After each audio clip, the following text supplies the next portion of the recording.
Guys, so finally SBI clerk का जो result है वो आ चुका है। कितने टाइम से हम वेट कर रहे थे इसका। एंड मुझे ना शाम को मतलब कि कोई नोटिफिकेशन आया कि ओके रिज़ल्ट आ चुका है। पहले तो मेरी हिम्मत ही नहीं हुई कि मैं उसे देखूं कि क्या है क्या नहीं है।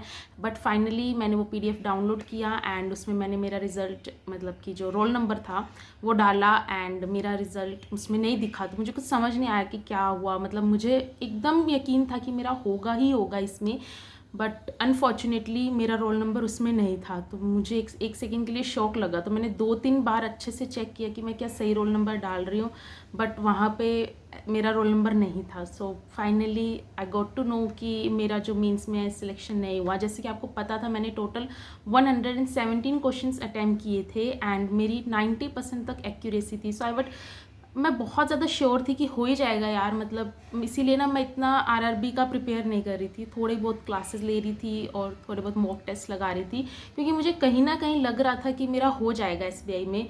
बट अब नहीं हुआ तो अब लग रहा है कि यार मैंने अब क्या ही कर सकते हैं ना। बट अब नहीं हुआ तो लग रहा है कि यार आरआरबी की भी मैंने प्रिपरेशन ढंग से नहीं की एंड अब एसबीआई में भी नहीं हुआ है। सो अब आज से ही मतलब अब आज रिज़ल्ट आया है तो अब मैं आज रात से या फिर कल से अच्छे से मैं अब आरआरबी के लिए प्रिपेयर करूँगी। बहुत सारे स्टूडेंट आई नो जिनका नहीं हुआ है। कोई सेकंड शिफ्ट का था, कोई फर्स्ट शिफ्ट का। तो मेरी जो 10th को फर्स्ट शिफ्ट थी उसमें एग्ज़ाम था। मेरा एग्ज़ाम काफ़ी अच्छा गया था, लाइक 117 मैंने अटैम्प्ट किए थे एंड मेरी एक्यूरेसी अच्छी है। प्रीलिम्स में मैंने 80 अटैम्प्ट किए थे and I secure I think 72 या 74 के आसपास जो मेरे मार्क्स थे वो मैंने शेयर किए वो थे। बट अभी एक्यूरेसी अच्छी थी। आई डोंट नो क्या होगा, अब स्कोर कार्ड में फाइनल पता चलेगा कि क्या है क्या नहीं है। बट अभी तक तो कुछ भी समझ ही नहीं आया मुझे रिज़ल्ट देखने के बाद। एंड आप लोग बोल रहे थे रिज़ल्ट डालो एंड अब जो हेटर्स थे ना जो पहले बोल रहे थे कि क्या नहीं होगा तेरा नहीं होगा, खुश हो जाओ भाई, तुम्हारी इच्छा पूरी हो चुकी है।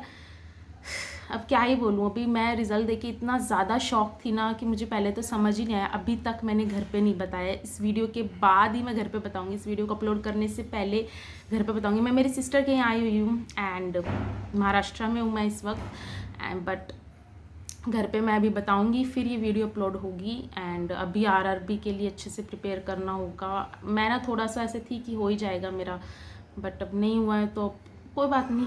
अगले साल और अच्छे से मेहनत करेंगे। मे बी आईबीपीएस पीओ में हो जाए, आईबीपीएस क्लर्क में हो जाए, कुछ अच्छा ही लिखा होगा अगर इसमें नहीं हुआ है। या फिर जो भी है कट ऑफ क्या जाएगी and all, I don't no.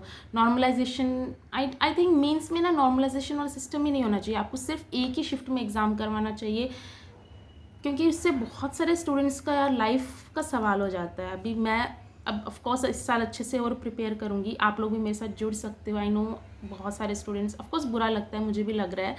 2 minute के लिए तो मैं ऐसे थी, हो ही नहीं सकता मेरा रोल नंबर ना हो। मैंने ही कुछ रोल नंबर गलत डाल दिया होगा, बट नहीं हुआ। 2-3 बार क्रॉस चेक किया। मेरी फ्रेंड थी एक, उसका भी नहीं हुआ तो फिर थोड़ा अच्छा लगा कि ठीक है किसी का भी नहीं हो रहा है। बट जिनका हुआ है उनको ऑल द वेरी बेस्ट। आपकी जो मेहनत थी वो रंग लाई फाइनली। एंड जिनका नहीं हुआ है तो प्लीज़ प्लीज़ प्लीज़ हार मत मानना। अभी बहुत सारे और नोटिफिकेशंस आने वाले हैं। अभी एसएससी सीजीएल का नोटिफिकेशन आया है, मैं इस बार वो भी फिल करूँगी। वो मेरा फर्स्ट टाइम होगा। आई डोंट नो क्या होगा क्या नहीं होगा। तो मैं इस बार एसएससी सीजीएल भी फिल करने वाली हूँ। एंड ऑफकोर्स आरआरबी के फॉर्म आएंगे, आईबीपीएस आएगा, दोबारा से एसबीआई आएगा, वो सब तो देना ही देना है। सो या दैट इज़ द अपडेट। और ना मैं काफ़ी टाइम से स्टडी व्लॉग भी इसीलिए नहीं डाला क्योंकि मुझे लग रहा था यार एसबीआई में हो ही जाएगा क्या। मैं अभी क्योंकि मैं इतना स्टडी नहीं कर रही थी कि मैं स्टडी व्लॉग बना पाऊँ। कभी क्लास अटेंड कर ली, कभी मॉक दे दिया, ऐसा मैं कंसिस्टेंट नहीं थी। Because I was pretty sure कि मेरा मीन्स क्लियर होगा ही होगा, कोई सवाल ही नहीं उठता है कि नहीं होगा। बट क्या हुआ है क्या नहीं और क्या मेरा स्कोर आएगा वो तो स्कोर कार्ड देखने पे ही पता चलेगा। सो या दैट इज़ इट। आप लोग कमेंट्स में बताओ आपका मतलब कि किस रीज़न से आपको लग रहा है नहीं हुआ। और मेरा जो प्री और मीन्स के बीच का जो गैप था जिसमें मैं प्रिपरेशन करी थी उसमें मुझे जॉन्डिस हुआ था।